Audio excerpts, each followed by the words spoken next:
Commander Daniel Harper stood on the bridge of the ESS Horizon and watched the alien ships appear from nowhere.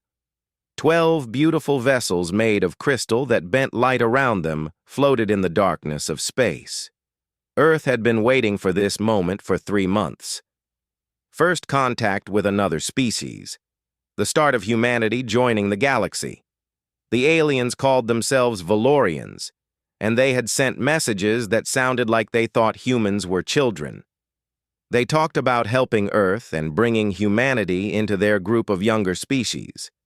They mentioned something called the Galactic Order and where humans would fit in it. Lieutenant Katie Morrison worked at her station and handled the translation systems. Next to her sat Dr. Alan Price, who studied every word the aliens sent. Something felt wrong to him, but he could not figure out what. Katie spoke up and said the aliens were calling again. Daniel told her to put them on screen. The face that appeared looked almost human, but the features were longer and the skin shimmered like pearl. The eyes had 3 pupils each. The alien said his name was Theron, and he was a diplomat. Theron began speaking with a tone that suggested he was talking to primitives. He said greetings and welcome, and that the Valorians represented the Galactic Coalition. He explained that humanity had just discovered faster than light travel, which was remarkable for such a young race. He said they would guide humans through the protocols, and then he stopped talking. His 3 pupils got smaller at the same time as something on his screen caught his attention. The color left his shimmering skin completely. Alan whispered to Daniel that something was very wrong and to look at their body language. On the screen, Theron gestured frantically to someone they could not see. Other Valorians rushed into view, and all of them stared at their displays with expressions that looked like horror. Theron said this could not be accurate and told someone to verify the readings immediately. Daniel looked at his crew with confusion and asked if there was a problem. Theron's eyes came back to the screen, and for the first time there was no condescension in his look. Only fear showed on his face. Theron asked how long humanity had existed on Earth. Katie looked at Alan, who shrugged and said modern humans had been around for about 300,000 years. She asked why that mattered. The Valorians on screen started talking rapidly in their own language and forgot to use their translation devices. Daniel could see panic spreading through their command center like wildfire. Theron said they needed to ask something very important and wanted to know if humans had ever heard of the precursors. The name meant nothing to Daniel, but the way Theron said it made his spine feel cold. Daniel said no and asked if they should have heard that name. Another Valorian pushed into view, and this one looked older with more elaborate markings on his skin. He told Theron to show the humans and said they needed to know what they were. Theron touched something off-screen and the display split into 2 parts. One side showed the Valorian command center and the other showed a star map that looked incredibly ancient. Symbols were scattered all across it. Theron explained with a trembling voice that this was the archive of origins. Every species in the known galaxy had their homeworld marked on this map along with the date their evolutionary line became intelligent. The Valorians appeared 150,000 years ago. The Krell came 80,000 years ago. The Zith showed up 200,000 years ago. The oldest known species became intelligent 400,000 years ago. He paused and zoomed the map in on a small yellow star. He said this was Earth's sun, and according to the archive, this location had been marked by the precursors as a protected world 3 million years ago. The bridge of the horizon went completely silent, and no one moved. The older Valorian continued and explained that the precursors were the first intelligent species in the galaxy. They built the jump gates that connected star systems. They created the navigation beacons that spanned the galaxy. They left behind technology that no current species fully understood. Then they vanished 50 million years ago. No species had ever found them or discovered their home world. Alan leaned forward as his scientific mind raced. He asked what they were trying to say. Theron explained that Earth was marked with precursor symbols. The symbols translated to Origin Point active. They had thought it was a religious site or a place the precursors once visited. But now, after scanning Earth and analyzing human biology, something impossible showed up. The older Valorian finished the thought and said, "Human DNA contained markers. Genetic sequences matched fragments of precursor genetic code that had been found in ancient artifacts. These sequences should not exist naturally. These sequences had been engineered." Katie's hands stopped moving over her console, and she asked if they were saying humans were related to the precursors. Theron replied that humanity might be them or their descendants, or their creation. Whatever the truth was, humanity was not a new species taking its first steps into space. He paused, and the fear was clear on his face. He said humanity was the return of something that built the foundation of galactic civilization.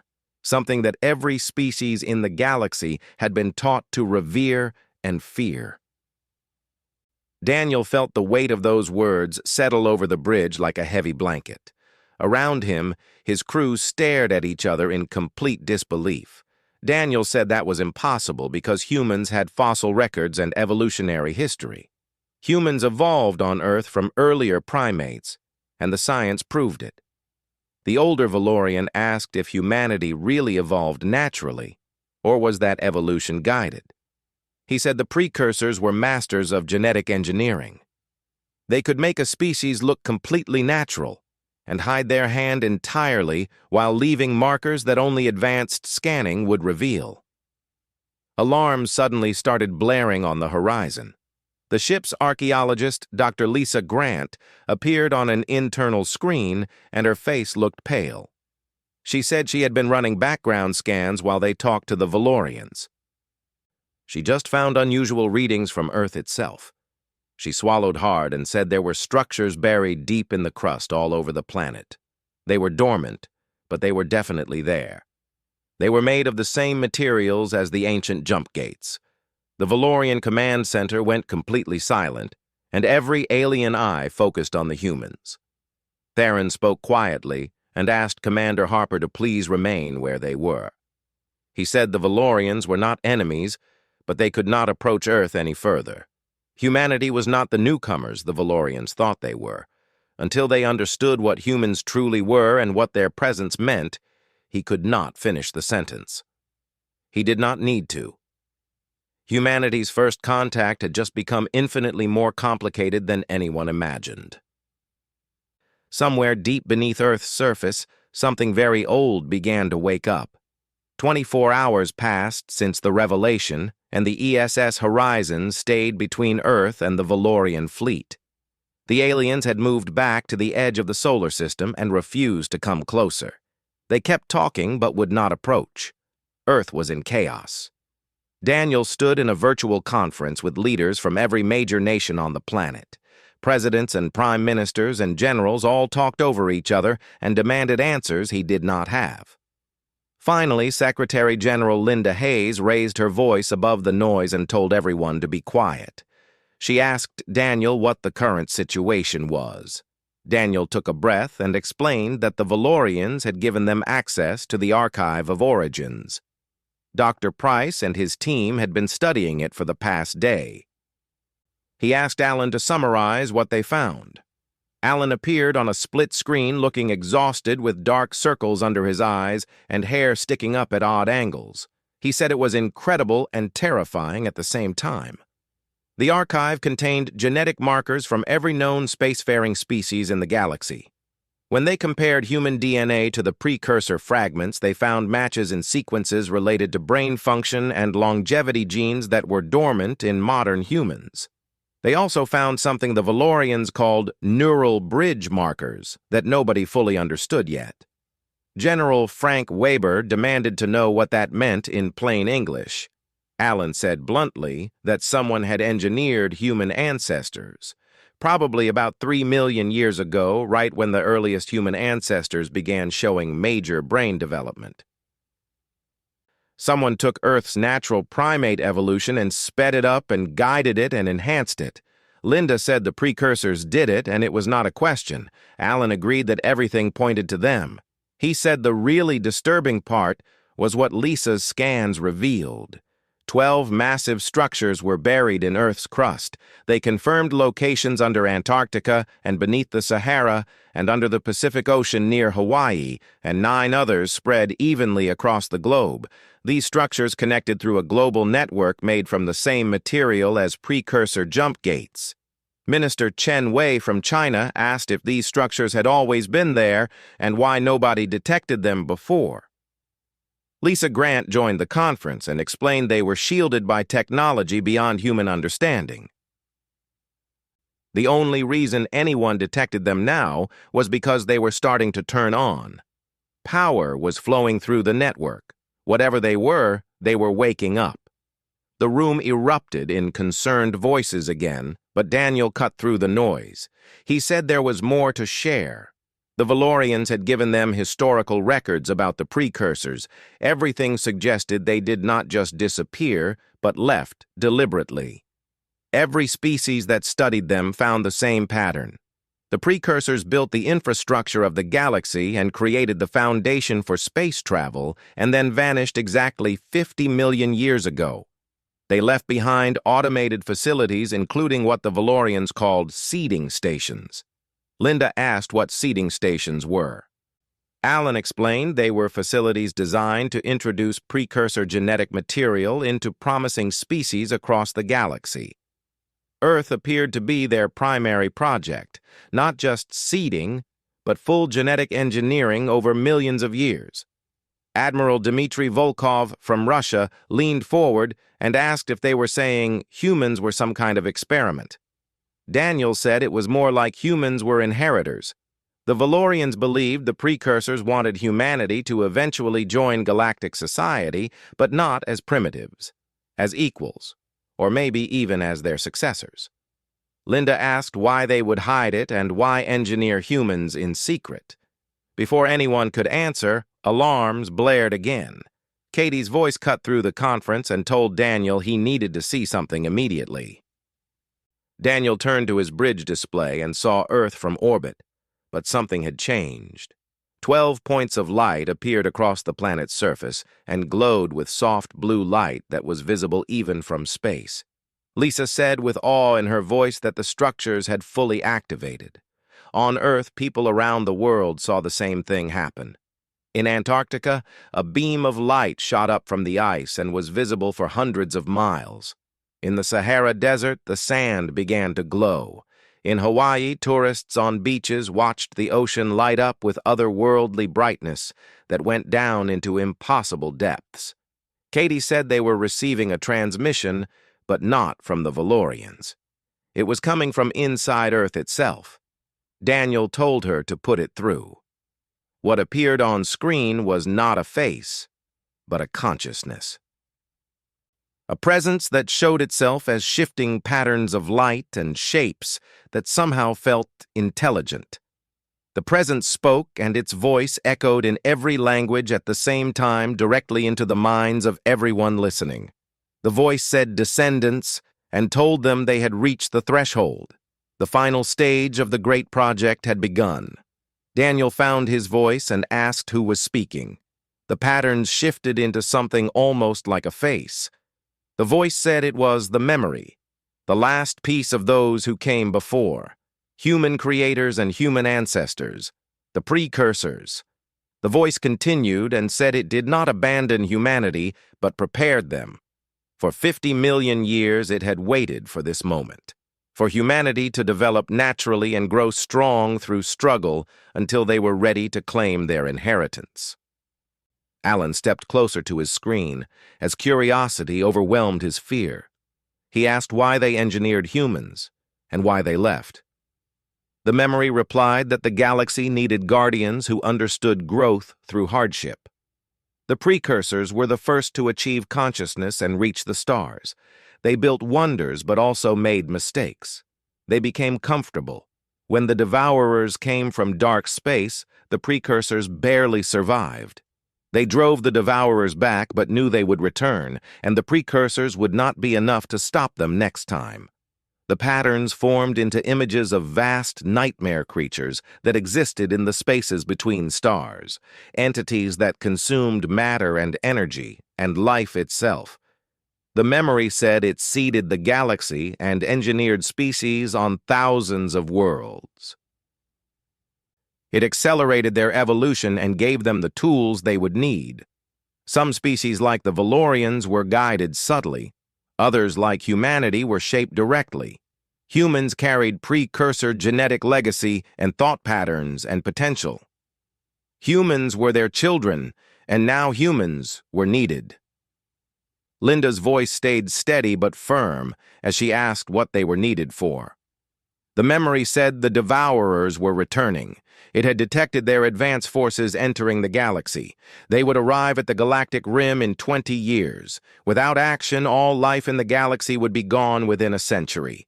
Silence fell over every human listening, and the weight of that statement pressed down like a physical force.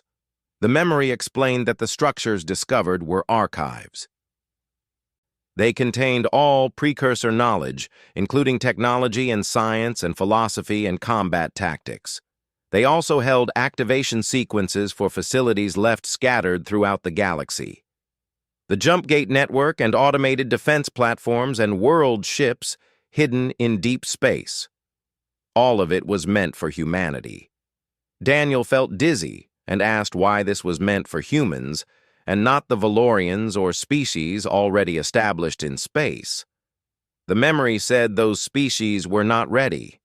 They grew up in the safe galaxy the precursors made. They never faced true existential threat. Humanity climbed from single cells to spaceships in a fraction of the time it took others. Humans survived ice ages and extinction events and wars and catastrophes.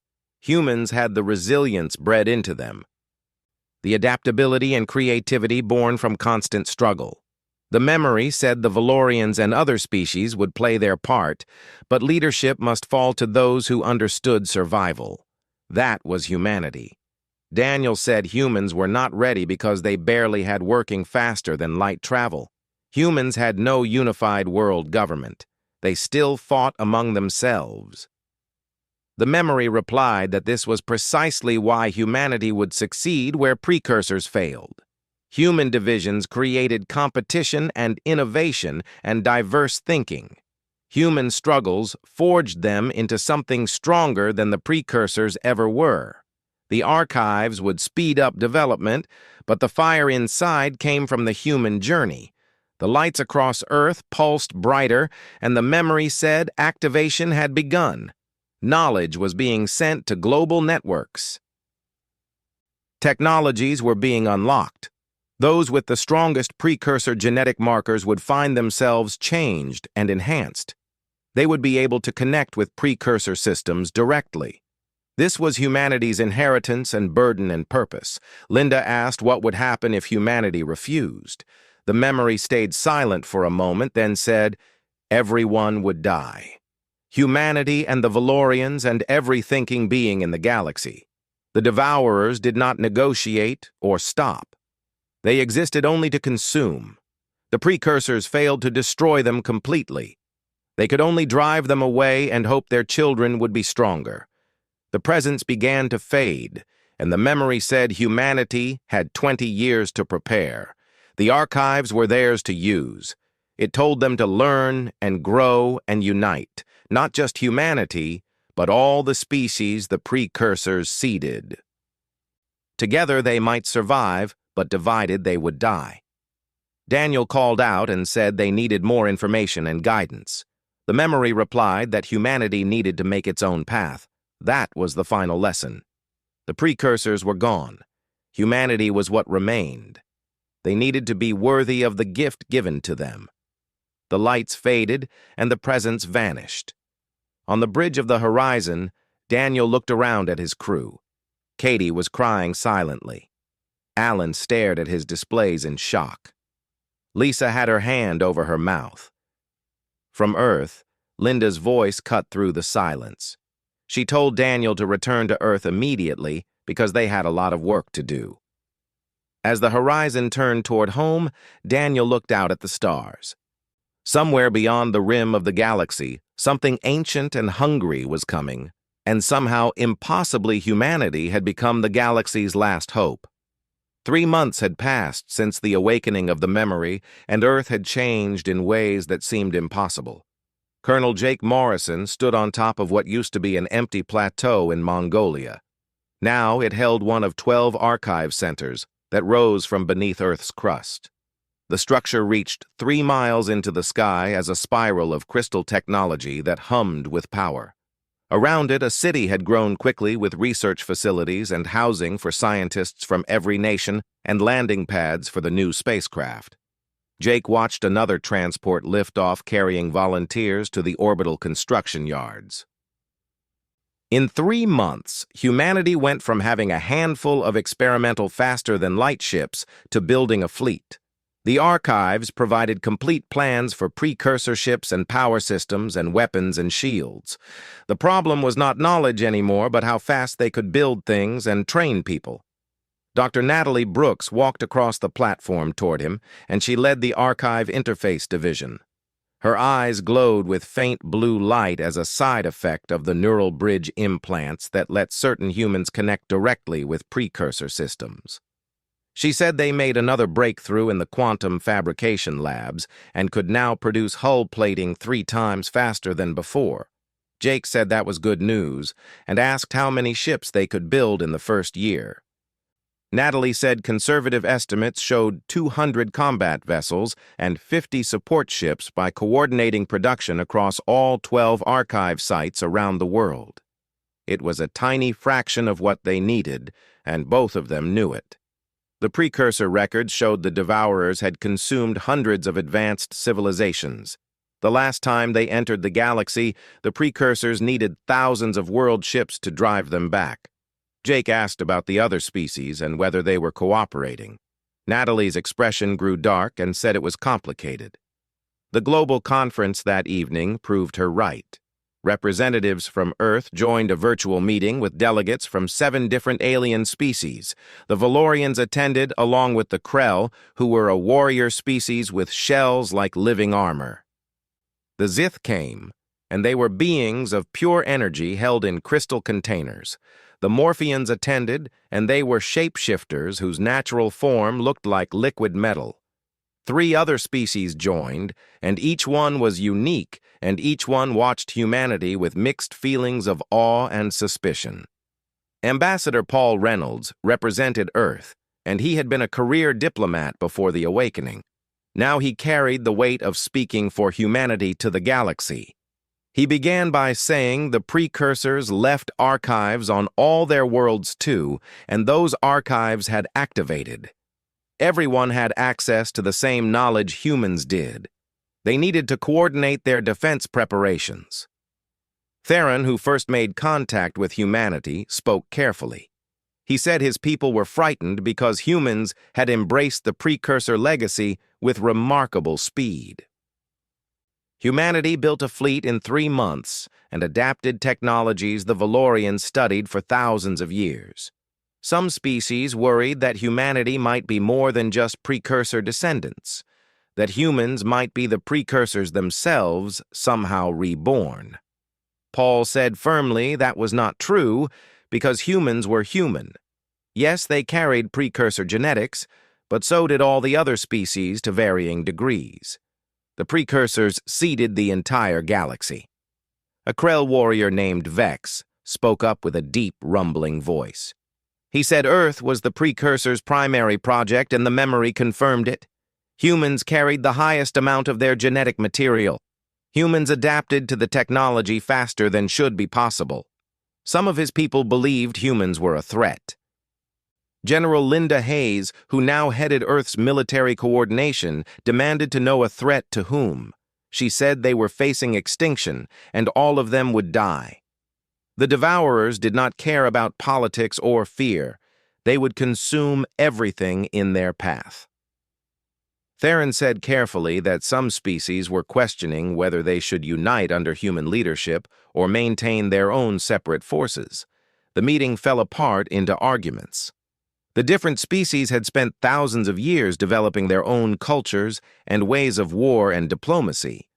The idea of coordinating with humanity and taking direction from what they believed was a primitive species just months ago proved very difficult. Jake watched from the sidelines, feeling frustrated because they were wasting time. After the conference ended badly with no agreements reached, Paul approached Jake. He said they needed something to change alien minds because words were not enough. Jake said he might have something, but it was risky. He led Paul to a secured section of the Archive Center where a team of specialists worked on the Beacon project. Dr. Alan Price was there along with Commander Sophie Turner, who used to work for the European Space Agency. Jake told Sophie to show Paul what they found. Sophie turned on a holographic display and explained the archives contained more than technical plans. They held memories and actual recordings of precursor history. They had been studying one sequence from the last great battle against the Devourers. The hologram shifted and showed a massive space battle. Thousands of precursor vessels fought against things that could not be described easily, massive writhing entities that existed partly in normal space and partly in dimensions humans could not see. Where they passed, stars dimmed and died. Alan explained this battle happened 50 million years ago at the Galactic Rim. The precursors won but barely and lost 80% of their fleet. 300 billion precursors died in that one battle, and this was just one fight of many. The hologram zoomed in on a particular precursor ship, showing its interior. Inside were beings that looked almost human, but taller, with eyes that glowed with inner light. They worked frantically at their stations. Sophie said they extracted something from these recordings, which was a weapon. The precursors called it the resonance cascade, and it could affect the Devourers on a quantum level and disrupt their existence. But it needed massive amounts of energy and precise coordination between hundreds of ships. Paul studied the display and asked if they wanted to build this weapon. Jake corrected him and said they wanted to demonstrate it on a small scale. The Valorians detected a scout from the Devourers that entered the galaxy 2 weeks ago. It was currently moving through empty space 300 light-years away. If they could coordinate an attack with the other species and destroy this scout, it would prove that cooperation worked.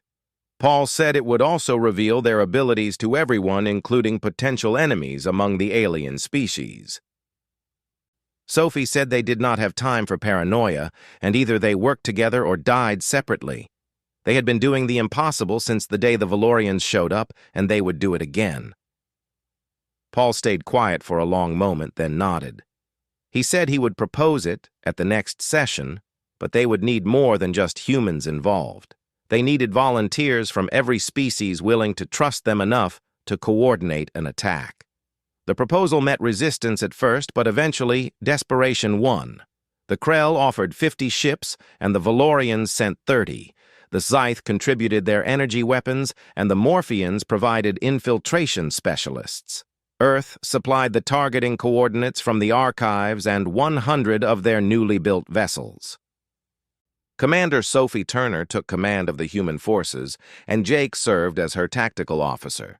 They spent 2 weeks training the combined fleet and learning to work together while overcoming language barriers and cultural differences. The Devourer Scout was exactly where the precursor records predicted. It was smaller than the entities from the ancient recordings, but still massive. A thing that twisted space around itself and left a trail of dead stars behind it. Sophie broadcast on the combined fleet channel and told all ships this was Commander Turner speaking. She said they trained for this moment. Humans and Krell and Valorians and Scythe and Morphians were one fleet today with one purpose. She told them to remember their positions and trust the plan and trust each other. The battle was terrifying and beautiful at the same time. The Devourer moved like a living thing and adapted to their attacks and learned from each pass. Ships were lost and good people died, but the combined fleet held formation and executed the complicated dance needed for the resonance cascade. At the crucial moment when all ships achieved the precise positioning required, Sophie gave the order to fire. Energy beams from hundreds of ships hit the Devourer, but not to damage it directly. The beams created a resonance pattern at a frequency the precursors discovered after centuries of research. The space around the Devourer began to shake, and its exotic matter structure could not hold together. With a soundless scream that every living being felt in their minds, the Devourer collapsed. Its form broke apart and scattered into energy that spread harmlessly into space. On the command ship, Sophie allowed herself a small smile and told all ships to report their status. As the fleet checked in, Jake noticed something on his sensors. He told Sophie they were receiving transmissions from all over the galaxy because the battle had been monitored. Hundreds of species watched what happened. They saw what coordination and precursor technology could do. More importantly, they saw humanity work alongside other species as equals, without trying to dominate or be dominated. The political situation changed overnight. Within a week, 40 more species asked to join what was being called the Coalition. The Valorians officially proposed a new galactic government called the Precursor Alliance, dedicated to preparing for the Devourer invasion. But there was one catch, because they wanted humanity to provide the central command structure.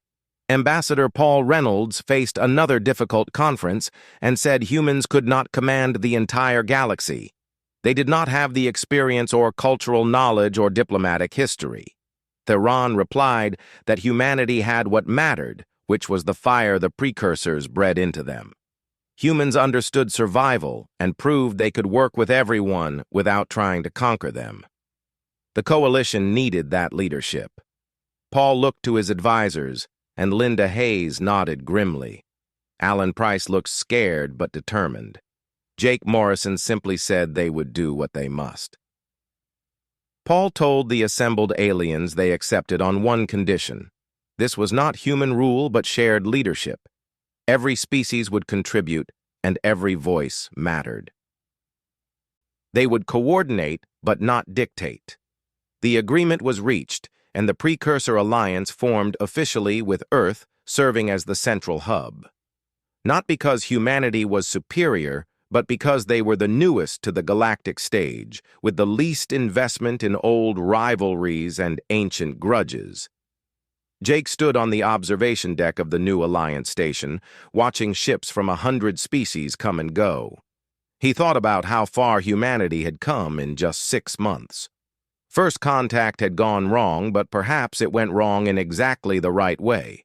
They had 20 years until the Devourers arrived in force, and the real work was just beginning.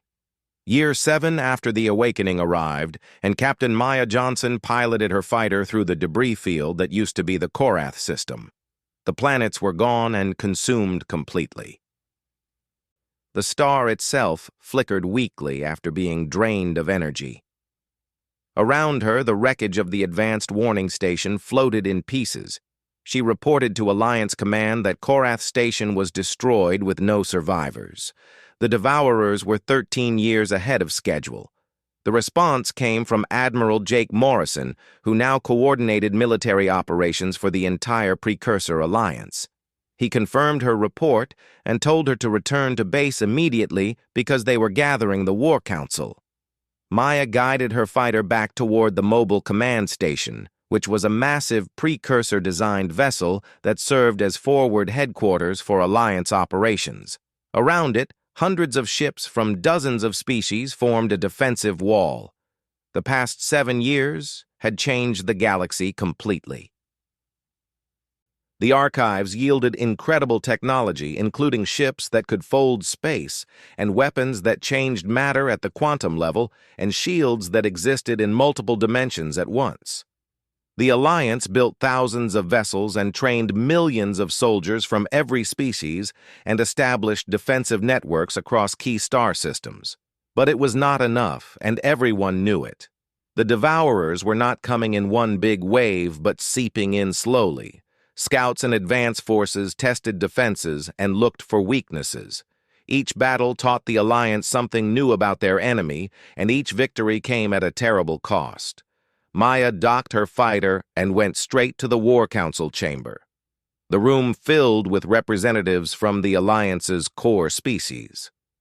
Jake stood at the center with holographic displays showing the latest intelligence around him. Jake began without delay and said the Devourers had sped up their invasion.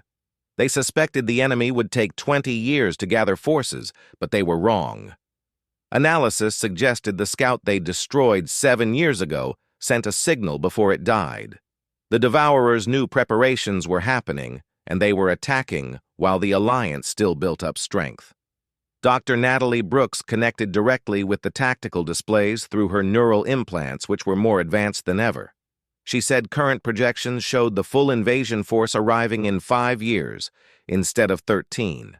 They completed 60% of planned defensive infrastructure, and the fleet stood at 40% of projected strength. A Krell commander named Gorath slammed his fist on the table and said they were doomed because they could not win at 60% strength. Jake said they did not have to win, but had to survive long enough to complete the real plan. He brought up a new display showing something hidden deep in archive records. A massive structure half-built floating in the void between galaxies appeared on screen. Jake continued and called it the Exodus Array, the precursor's backup plan. If the galaxy could not be saved, they would move the remaining population to another galaxy. This array was the gateway, and it had been drifting in dark space for 50 million years, waiting to be finished. Theron looked horrified and asked if they wanted to abandon the galaxy. Jake replied that he wanted them to have options. The precursors could not destroy the Devourers permanently, and could only drive them away.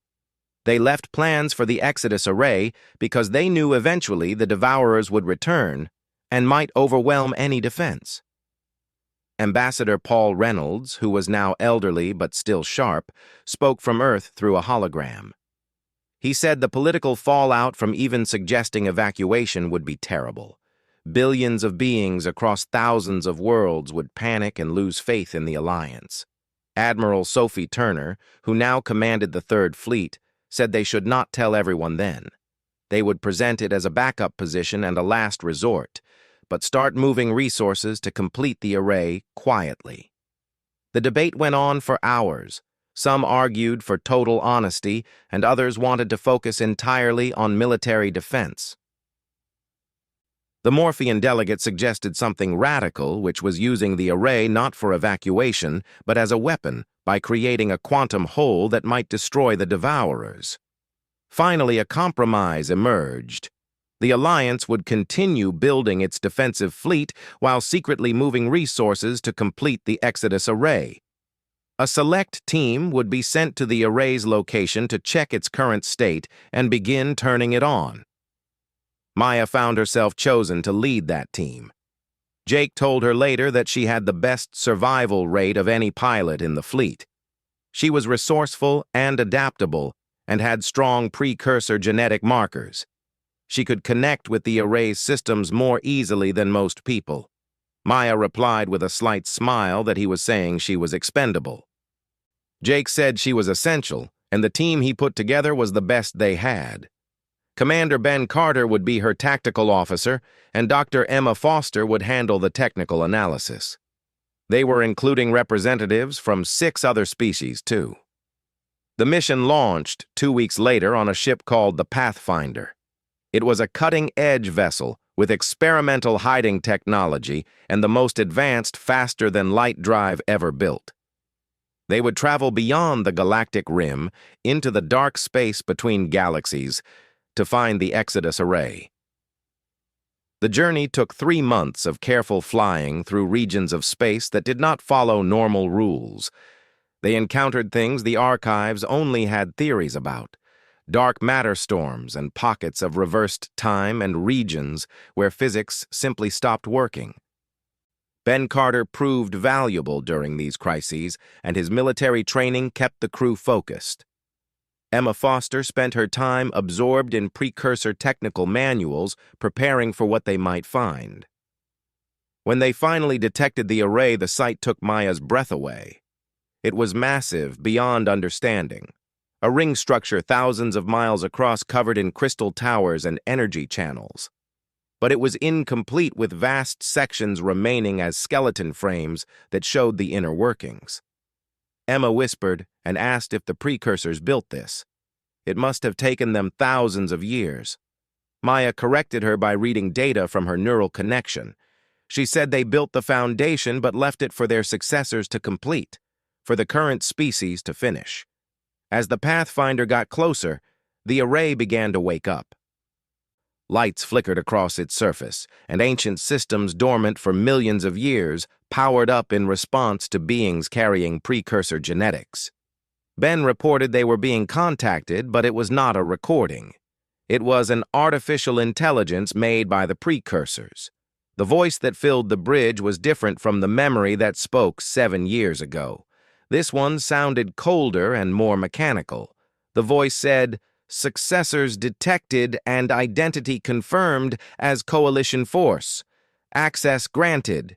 It called itself the Architect and said it maintained the Exodus array waiting for completion. Maya asked if it could tell them what was needed to finish it. The Architect replied that resource requirements were extensive and current Alliance industrial capacity was not enough. Completion would need 80% of military production diverted for 3 years. The crew looked at each other with grim expressions because that was impossible, with the Devourers speeding up their invasion. Emma asked if there was another way, and could they make it work at partial completion. The Architect stayed silent for a long moment, processing the question. It said alternative protocols existed, and the array could be made functional at 70% completion. This would be enough to move approximately 40% of current galactic population. This would need 50% of current military production for 18 months. It was still a devastating choice because 50% of military production meant weaker defenses and more lost battles and more deaths. Ben asked what would happen if they did not complete it and focused entirely on military defense. The Architect stated flatly that probability of successful defense without the array as backup was 0.3%. The Devourers could not be permanently destroyed with current technology. They could be damaged and slowed, but not eliminated. Eventually, they would overwhelm all defenses. Evacuation was the only scenario with significant survival probability. Maya closed her eyes, feeling the weight of that information. They spent 7 years building an army and fortifying systems and training warriors from 100 species, and it still was not enough. She said finally that they needed to report this to the Alliance because they had to make the decision. The return journey felt heavy and somber. The crew knew what their report would mean. A devastating choice between present defense and future survival. Resources spent on the array meant lives lost now, but resources spent on the military meant extinction later. When they arrived back at Alliance space, they found the situation had gotten worse. The Devourers launched a major attack targeting the outer colonies. 3 star systems fell in the 3 months they were gone. The War Council met immediately when they returned.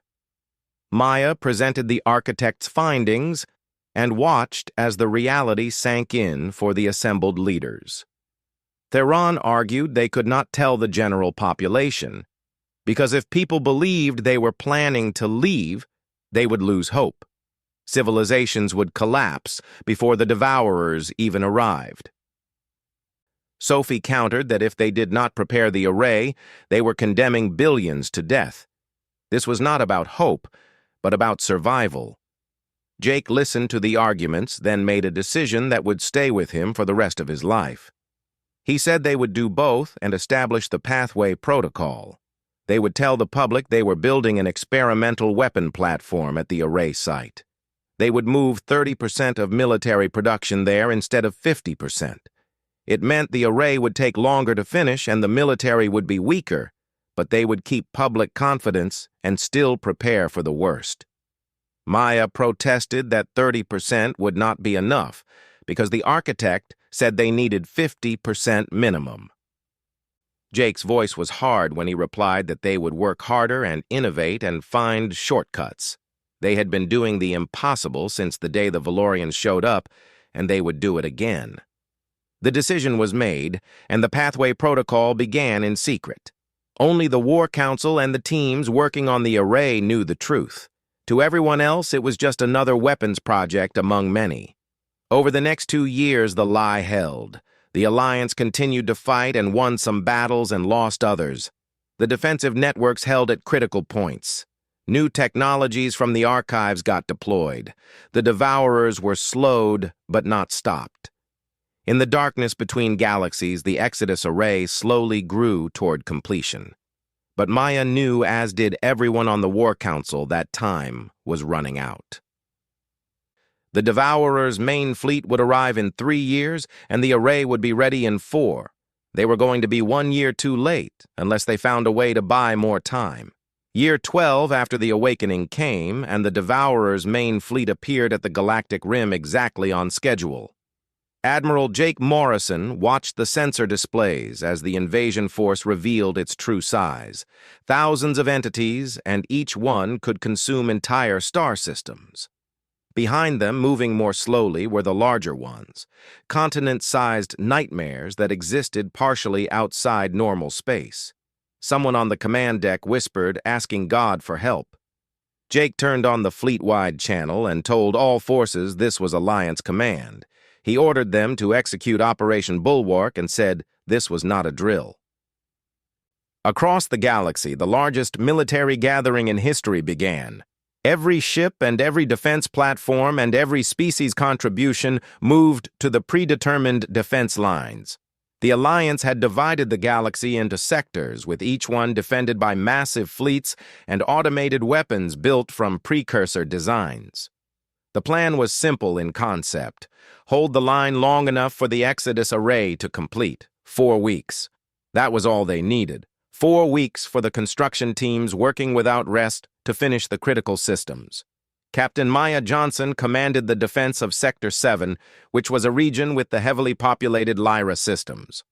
Her flagship, called the Redemption, led a fleet of 300 vessels. Human ships and Krell battleships and Valorian carriers and dozens of other species ships all together. The Devourers hit her sector on day 3. Maya ordered all ships into defensive formation and told them to target the smaller ones first. She said not to let them surround the fleet. The battle was unlike anything the younger Alliance members had seen before.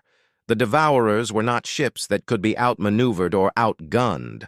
They were forces of nature, entities that ate energy weapons and grew stronger, things that passed through physical barriers, creatures that turned allied ships against each other with some kind of corrupting power.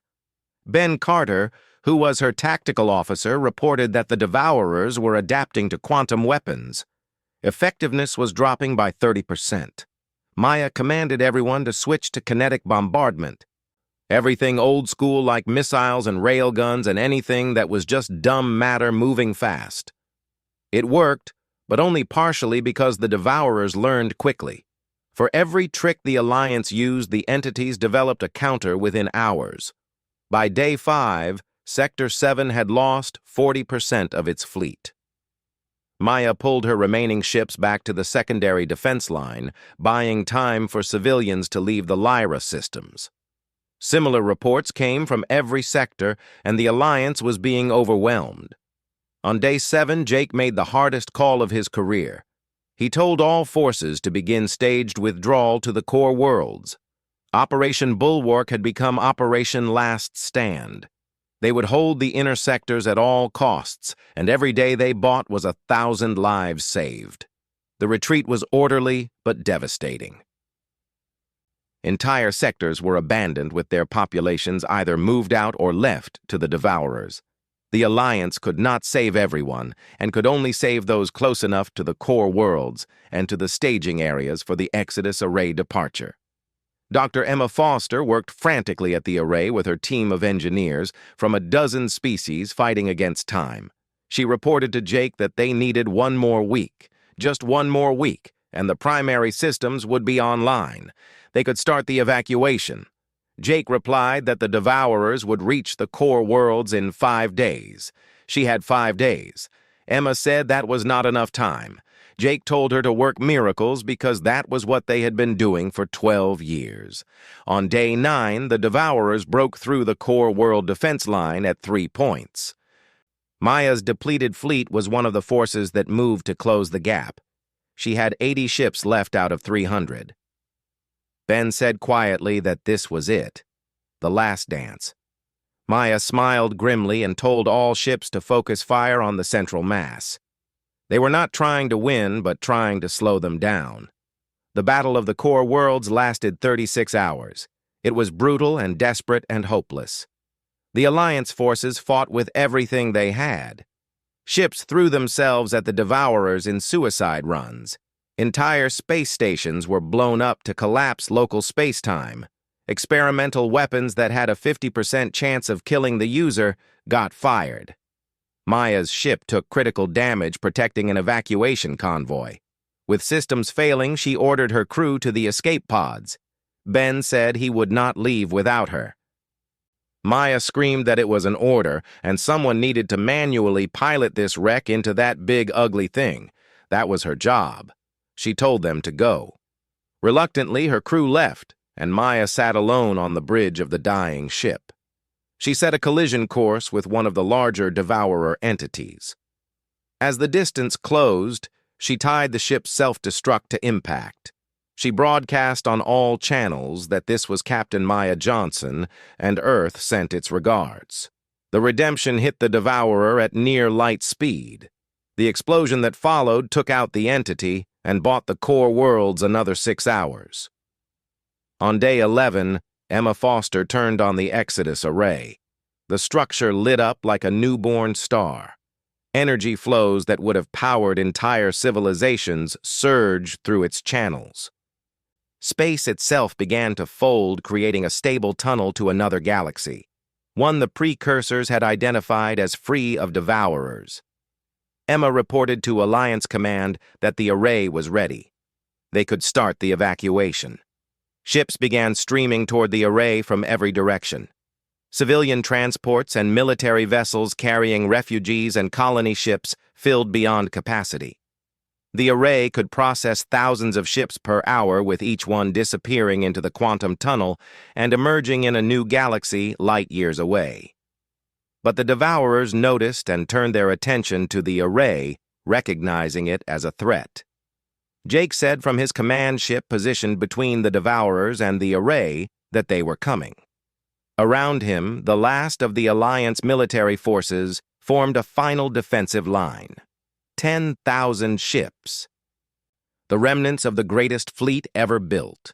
Jake spoke to all ships and said behind them was hope, the future and everything they fought for. Their job was simple, which was to buy time. Every minute they held was another 1,000 people saved. There was no retreat and no surrender. They would stand here together and show these things that they would not go quietly. The precursor genetic changes that had been sleeping in so many humans turned on under extreme stress. Jake felt his mind expand and connect directly to the ship's systems, to the archive's combat data, to the combined tactical awareness of the fleet. He was not alone. Across the fleet, similar awakenings happened in humans and other species with strong precursor markers. For the first time since the ancient war, the successors of the precursors fought as their creators once did, as a unified consciousness with each ship an extension of a single will. The battle lasted 3 days. It was not a battle in any normal sense, but a last stand, a sacrifice play on an astronomical scale. Ships rammed Devourers. Commanders blew up their own vessels in the enemy's path. Entire fleets formed living shields, buying minutes with their lives. On day 14, Jake's ship was the last one standing. Around him, the wreckage of the Alliance floated in the void. But behind him, the evacuation continued. 60% of the galaxy's population had made it through the array. Jake broadcast to Emma asking how much longer. Emma replied with her voice breaking that it was another hour. She told him he did it and gave them time. Jake said to make it count. He looked at the sensor displays showing the Devourers moving toward his position. He told her he was going to keep them interested for as long as he could. Emma said he could leave because his ship had a shuttle. Jake replied that someone needed to make sure none of them got through to the array. Besides, he was tired. 12 years of this. He was ready to rest. He cut the connection before she could argue. Then he did something that would have been impossible without the full activation of his precursor genetics.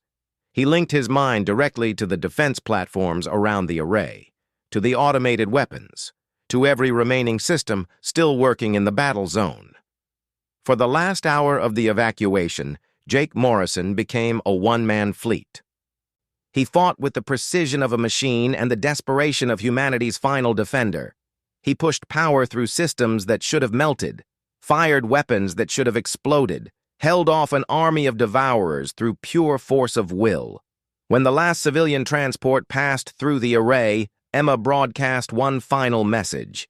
She said that was it, and everyone was through. They were closing the array. Jake told her to do it. The array's quantum tunnel collapsed, and the structure itself, having fulfilled its purpose, began to self-destruct. This ensured the Devourers could not follow. Jake had just enough time to send one last message to humanity. He said they made it, and to tell everyone they made it. Tell them Earth remembered how to survive. His ship, with critical damage and systems failing, continued to fight for another 3 minutes. Then finally it exploded in a brilliant flash that outshone the nearby stars. In the new galaxy, on a world that would be called New Earth, billions of refugees watched as the last ships arrived. Humans and Valorians and Krell and Zyth and Morphians and hundreds of other species united by survival. Ambassador Paul Reynolds, now ancient and frail, stood before the assembled council of refugees and spoke. He said they survived. Not all of them, but enough. The precursors gave them the tools, and they gave themselves the will. They lost their home galaxy, but saved their future. Someday, maybe 1,000,000 years from now, when they grew strong enough, they would return. They would take back what was stolen. They would finish what the precursors started. Emma Foster, who was one of the few survivors from the final battle, looked up at the alien stars. She thought of Maya and Jake and the billions who sacrificed everything so others could live. She whispered that first contact went wrong. They thought humans were newcomers and had no idea humanity was heir to the galaxy's greatest civilization. In the end, they proved worthy of that inheritance. Not because they were stronger or smarter, but because they understood what the precursors learned. Survival is earned through sacrifice and unity, and refusing to give up even when the darkness comes. Around her, humanity and its allies began the work of building a new civilization. They carried with them the archives and the knowledge and, most importantly, the memory of Earth and the 12-year war. Somewhere in the abandoned galaxy, the Devourers consumed the remaining stars unaware that they failed. They won the battle, but the species they sought to destroy had escaped, carrying with them the hope of eventual return. On New Earth, in the first settlement, a monument was built. It held the names of every ship lost in the final defense and every life sacrificed. At the top, in letters that glowed with precursor technology, was a simple inscription that read, "They were not the newcomers, but the inheritors, and they remembered."